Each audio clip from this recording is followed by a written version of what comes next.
Hello and welcome to Hexed Countered. I'm Joe. It's a new month and that means it's time for our monthly check-in on how the channel is doing.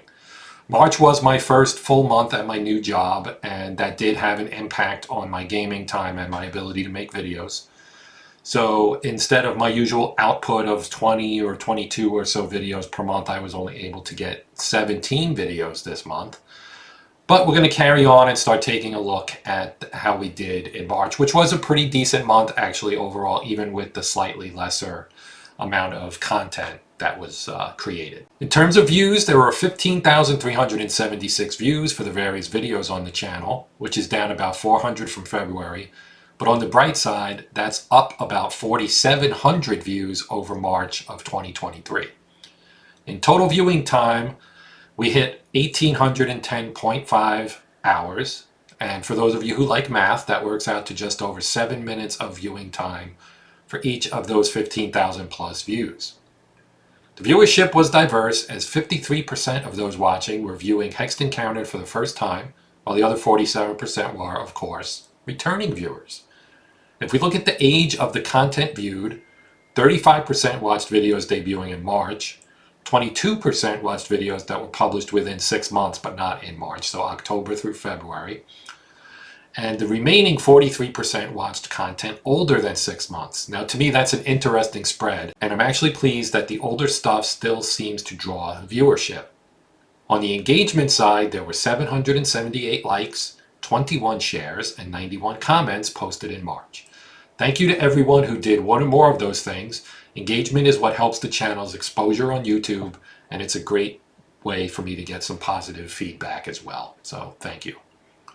And speaking of engagement, we entered April with exactly 2,700 subscribers, as 128 people clicked the subscribe button in March. I want to give a special thanks to everyone who has subscribed, whether you're a new subscriber or you've been with me for a while.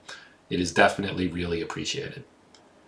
Now let's move on to how the content did. So let's cue Casey Kasem because it's time for our top 10 videos of the month of March.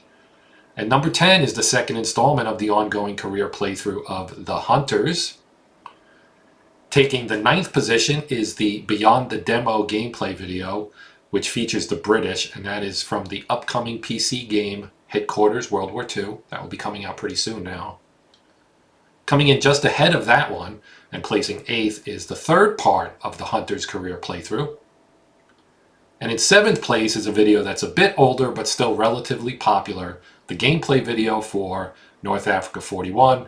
That one's from Mark Simonich, of course, and GMT Games. Speaking of GMT, the gameplay video for The Last 100 Yards Volume 4, that is the Russian front. That placed 6th, and that's both a game and a series I'd like to revisit in the not too distant future. GMT makes it a three-peat of sorts, as they take another slot with Panzer North Africa. That one's first look video takes 5th place. The first part of my playthrough of the B-17 Flying Fortress Leader game from Dan Versen Games, that comes in at 4th.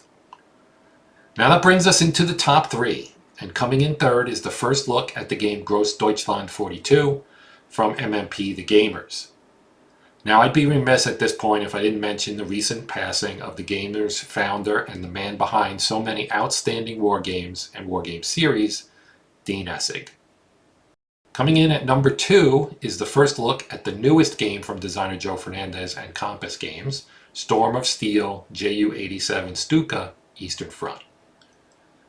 And taking the top spot this month is the first episode of The Hunter's career playthrough, as I take the U-39 and its commander Josef Verhext through as much of the war as I can.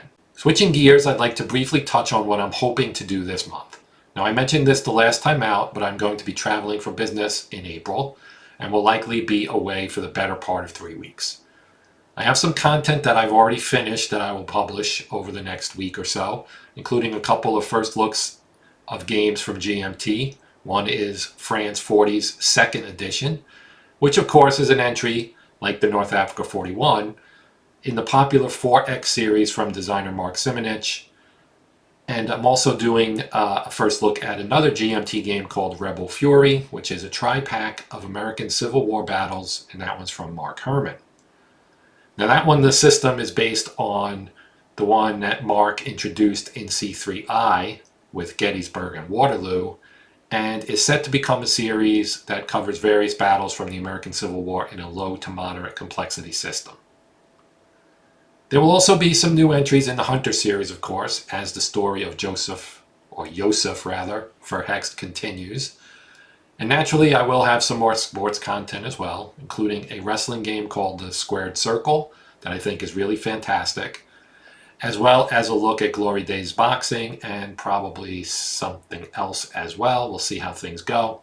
Beyond that, I am going to try to squeeze in a few things, but I can't make any promises, so I don't want to say anything specific because it's all very much up in the air at the moment. Things should hopefully normalize a bit in May, and there are plenty of games I'd like to feature, including those that I've done first looks on, but I have not yet gotten gameplay videos done for. So stay tuned for that stuff. Thanks as always for watching. I'm Joe, this is the Hexed Countered channel, and as always, until next time, happy gaming.